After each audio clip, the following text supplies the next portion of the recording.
Lecture du livre des Actes des Apôtres. En ces jours-là, arrivé à Jérusalem, Saul cherchait à se joindre aux disciples, mais tous avaient peur de lui, car ils ne croyaient pas que lui aussi était un disciple. Alors Barnabé le prit avec lui et le présenta aux apôtres. Il leur raconta comment sur le chemin Saul avait vu le Seigneur, qui lui avait parlé, et comment à Damas il s'était exprimé avec assurance au nom de Jésus. Dès lors, Saul allait et venait dans Jérusalem avec eux, s'exprimant avec assurance au nom du Seigneur. Il parlait aux Juifs de langue grecque et discutait avec eux. Mais ceux-ci cherchaient à le supprimer. Mis au courant, les frères l'accompagnèrent jusqu'à Césarée et le firent partir pour Tarse. L'Église était en paix dans toute la Judée, la Galilée et la Samarie. Elle se construisait et elle marchait dans la crainte du Seigneur. Réconfortée par l'Esprit Saint, elle se multipliait.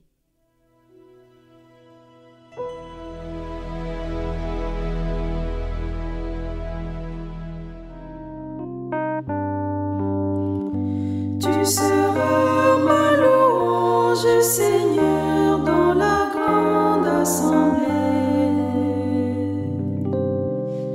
Devant ceux qui te craignent, je tiendrai mes promesses. Les pauvres mangeront, ils seront rassasiés. Ils loueront le Seigneur, ceux qui le cherchent. À vous toujours la vie et la joie.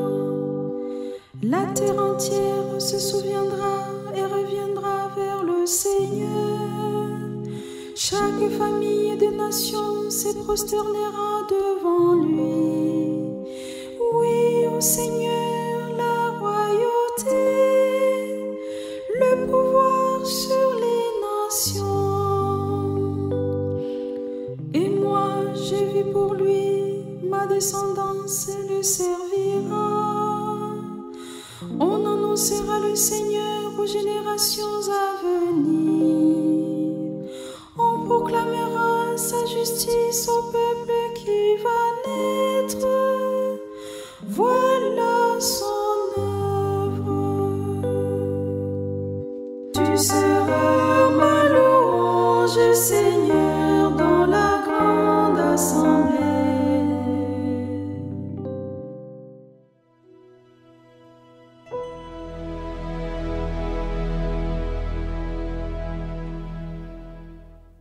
Lecture de la première lettre de Saint Jean. Petits enfants, n'aimons pas en parole ni par des discours, mais par des actes et en vérité. Voilà comment nous reconnaîtrons que nous appartenons à la vérité. Et devant Dieu, nous apaiserons notre cœur. Car si notre cœur nous accuse, Dieu est plus grand que notre cœur, et il connaît toutes choses. Bien-aimés, si notre cœur ne nous accuse pas, nous avons de l'assurance devant Dieu. Quoi que nous demandions à Dieu, nous le recevrons de lui, parce que nous gardons ses commandements et que nous faisons ce qui est agréable à ses yeux. Or, voici son commandement. Mettre notre foi dans le nom de son Fils Jésus-Christ, et nous aimer les uns les autres comme il nous l'a commandé. Celui qui garde ses commandements demeure en Dieu, et Dieu en lui. Et voilà comment nous reconnaîtrons qu'il demeure en nous, puisqu'il nous a donné part à son esprit.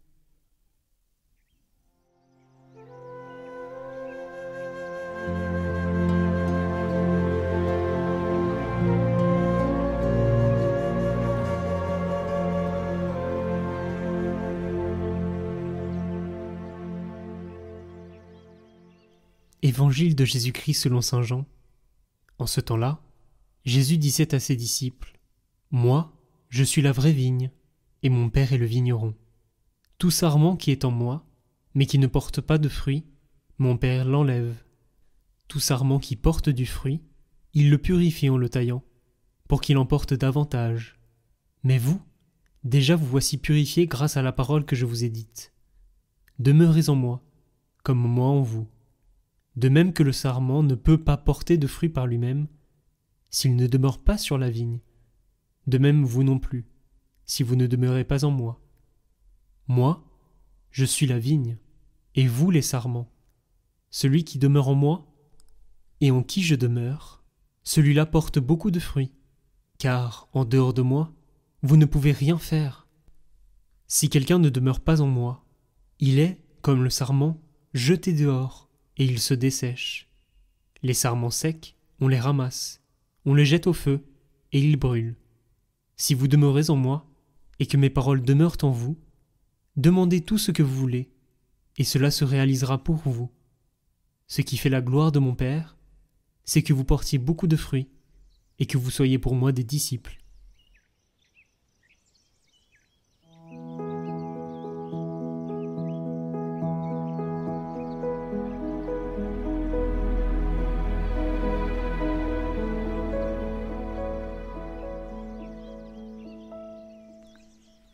Chers amis de Catoglade, le temps pascal veut nous faire comprendre que la résurrection du Christ doit apporter la grâce d'une vie nouvelle à son corps, l'Église, dont nous sommes les membres, chacun selon nos charismes et notre appel propre. Ainsi, dimanche dernier, dimanche du Bon Berger, nous montrait quel lien nous unissait à Jésus, comme ces brebis bien-aimées, pour qui il a donné sa vie. Ces brebis écoutent sa voix. En ce 5e dimanche pascal, c'est l'image de la vigne que Jésus prend pour nous enseigner ce qui nous unit à lui. Moi, je suis la vigne et vous les sarments. Celui qui demeure en moi et en qui je demeure, celui-là porte beaucoup de fruits, car en dehors de moi, vous ne pouvez rien faire. Comprenons bien ce lien qui nous unit à Jésus. Nous sommes littéralement branchés au Christ. Sa sève de vie éternelle coule en nous par l'Esprit Saint qui nous a été donné au baptême. Cette grâce sanctifiante qui nous divinise nous fait porter beaucoup de fruits pour la gloire du Père. Mais elle demande une condition, demeurer en Jésus, rester branché, enraciné, fondé dans son amour. Jésus va développer plus loin, « Si vous gardez mes commandements, vous demeurerez en mon amour, comme moi j'ai gardé les commandements de mon Père, et je demeure dans son amour. » Le lien qui nous unit au Christ est semblable au lien qui unit Jésus à son Père, un lien de charité. Le baptême est une grâce, certes, mais elle demande un choix de notre part, parce que Jésus nous a rendu notre liberté en nous libérant du démon. C'est pourquoi demeurer en son amour exige notre consentement libre et sans retour à cette vie nouvelle. Ainsi, nous devons garder ses commandements dans le quotidien de nos vies, en veillant à garder sa parole et ses commandements. Que faire alors concrètement pour vivre en vrai chrétien ? En pratiquant la charité envers tout homme, par des actes d'attention, de service et de pardon, en aimant la vérité et rejetant toute forme de mensonge. Attention à ces petits mensonges pour nous excuser. Pourquoi ne pas dire simplement la vérité, même si cette vérité nous humilie ? Ainsi, nous honorons celui qui est la vérité. C'est aussi accomplir ce qui est juste et honnête dans notre travail, donner sa part aux pauvres et chercher la paix autant que possible avec ceux que nous côtoyons dans la douceur et dans l'humilité. En tout cela, nous le faisons non pas pour obéir à des valeurs morales, pour être juste à nos yeux ou aux yeux des hommes, mais seulement par amour pour Jésus. Mes chers amis, si nous aimons le Christ, bien que nous sommes encore en ce monde bien fragile et faible dans notre foi et notre amour pour lui, nous devons chercher à faire grandir cet amour pour mieux nous attacher à lui. Nous savons combien l'amour est fort et puissant. Le véritable amour permet ainsi au couple à préférer la joie du conjoint à ses désirs égoïstes, à une mère ou un père à se sacrifier pour ses enfants. Il permet à ceux que le Christ appelle à une consécration spécifique de donner leur vie à Dieu en mourant à eux-mêmes. Il permet ainsi à des pécheurs de devenir des saints. Voilà comment, en demeurant en Jésus, dans son amour, nous devons et pouvons porter des fruits pour la gloire du Père, et nous devenons ainsi de vrais disciples qui imitent le Maître qui a donné sa vie par amour pour ses amis. Prions, chers amis. Seigneur, tu nous appelles à rester branchés sur toi, la vraie vigne. C'est toi qui nous as choisis et nous as attachés à toi par amour pour nous. Donne-nous, Seigneur, de choisir, de demeurer dans ton amour, en gardant tes commandements, pour porter beaucoup de fruits, pour la gloire du Père et le salut des hommes. Amen.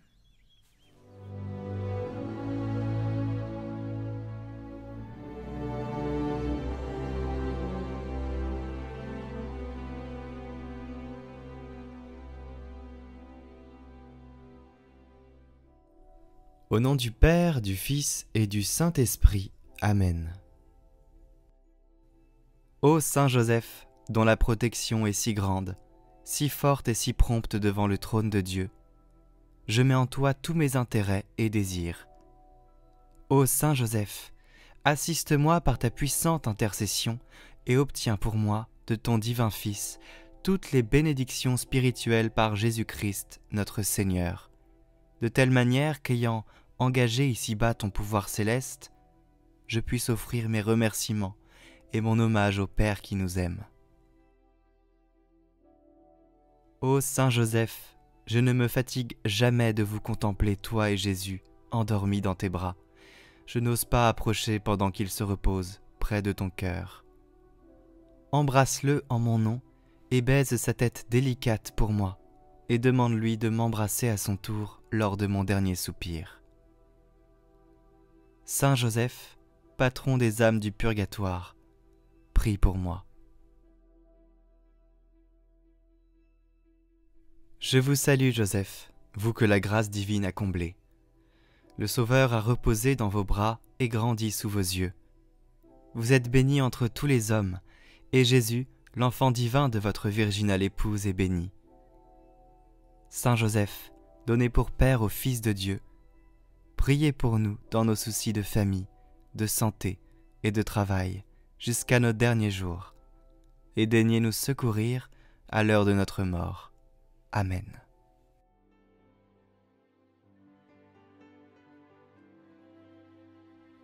Notre Père qui êtes aux cieux, que votre nom soit sanctifié, que votre règne vienne, que votre volonté soit faite sur la terre comme au ciel.